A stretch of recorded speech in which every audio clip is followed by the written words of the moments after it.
When Jefferson Elementary School let out, if your parents were not waiting for you at the gates, you were held in the cafeteria until they finished work. My mom, she worked 2 jobs at 2 different Burger Kings. Her second shift didn't end until after 6 p.m.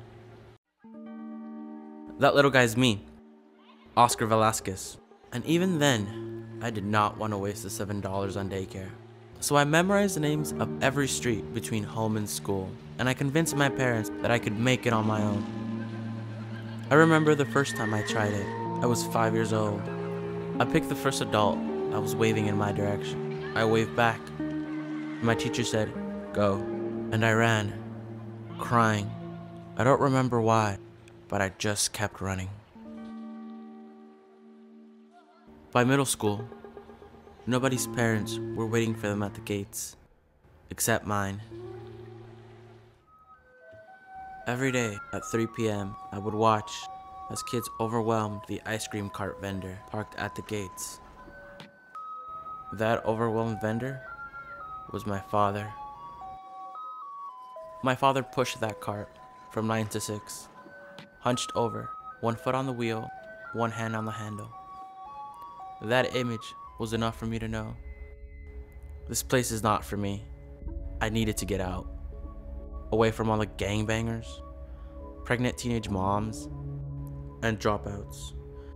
I was desperate to find a high school outside of the barrio, but I didn't know about Yes, and Yes didn't know about me. It was late January when I went to my 8th grade math teacher with nothing but a handful of waitlist notices from every high school I applied to. That's when Mr. Bova brought me to meet Young Eisner at the Yes office. I remember thinking, shit, he's so tall. Shit, he's so white. It was way too late for me to apply to any of the private prep schools that the other Yes kids were going to. But Yes still welcomed me with open arms. I never knew what Mr. Eisner did, but next thing I knew, the waitlist for my #1 high school choice turned into an acceptance. And by the end of the year, I was valedictorian of Lenox Middle School. The 8th grade was a really tough year for me. I was so focused on my schoolwork, I barely talked to anyone my age. I was feeling very alone. So when Mr. Eisner put me in the summer program, I was finally with kids I could relate to. Being there lifted me up. Suddenly, I was not alone. I felt like a branch, reaching for the sky, with other branches like me. After the summer program, I continued to excel in high school. I joined my fellow Yes Scholars in a Saturday SAT prep program. And I thought it had paid off in the biggest way possible when I applied and got accepted into an Ivy League university.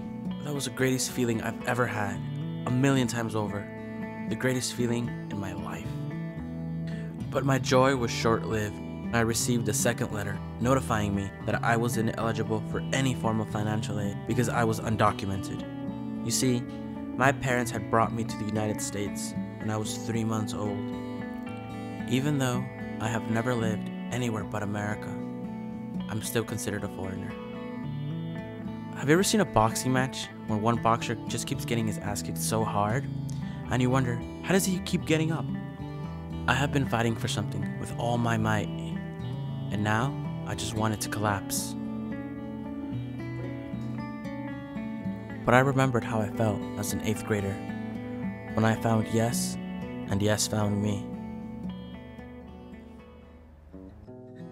So I didn't give up, and I brought that second letter to Mr. Eisner. And then I watched in disbelief as one Yes supporter after another contributed until we had enough for my tuition. And so, here I am. Look around. I'm at Cornell University. My name is Oscar Velazquez. I'm majoring in biological sciences. I'm on a pre-med track. And 8 years from now, I will be a neurologist. Thanks to Yes. Which way?